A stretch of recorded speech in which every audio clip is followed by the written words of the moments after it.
ليه مشكلة إهدار لبن الأم مشكلة منتشرة عند أمهات كتير؟ أهلا بيكم في كبسولة لافروتا مع دكتور محمود عيد محمود، ولسه مكملين. عارفين ليه؟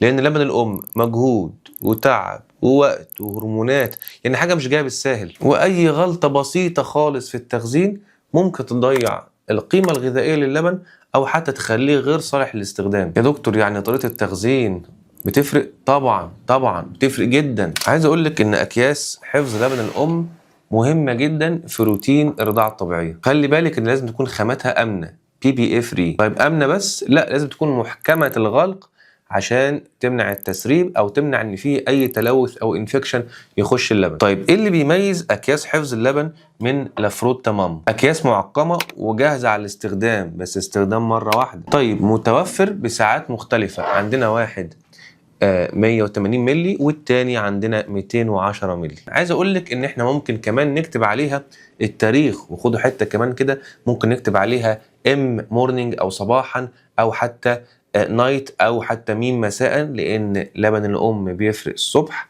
عن بالليل، ودي حكمه من عند ربنا. كل ده بنقوله ليه؟ عشان نخزن صح ونمنع اي اهدار او تلوث. طيب نخش على السؤال اللي بعد كده. يا دكتور قول لنا اللبن اللي متخزن ده يقعد قد ايه؟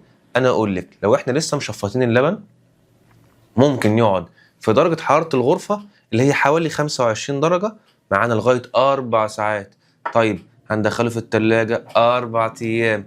طيب يا دكتور هحطه وهرفعه في الفريزر معاك لغاية 6 شهور. 6 شهور؟ اه والله معاك 6 شهور انت مطمنة. خلاص رفعناه في الفريزر وعرفنا الوقت اللي هنحطه فيه. قول لي بقى لو انا منزلاه من الفريزر خلاص يقعد بره قد ايه؟ يقعد في درجة حرارة الغرفة من ساعة لساعتين. طيب انا نزلته من الفريزر وعايز احطه في التلاجة، يقعد قد ايه؟ معانا لغاية 24 ساعة، يوم. طيب انا نزلته من الفريزر وعايز ارفعه تاني، لا، في قاعدة اسمها نيفر ريفريز. ما ينفعش اللبن اللي نزلناه من الفريزر نرجع نحطه في الفريزر، لا، نزل من الفريزر معنا خلال ساعة ساعتين في الأوضة، معنا يوم في التلاجة، بعد كده خلاص. كل ده اللي هيساعدك فيه إن يكون معاكي أكياس معقمة آمنة ما فيهاش تسريب، عشان تحافظ على الهارموني أو إن إحنا نعرف نخزن في كل حتة وفي كل مكان. طيب هيجيلك سؤال تاني.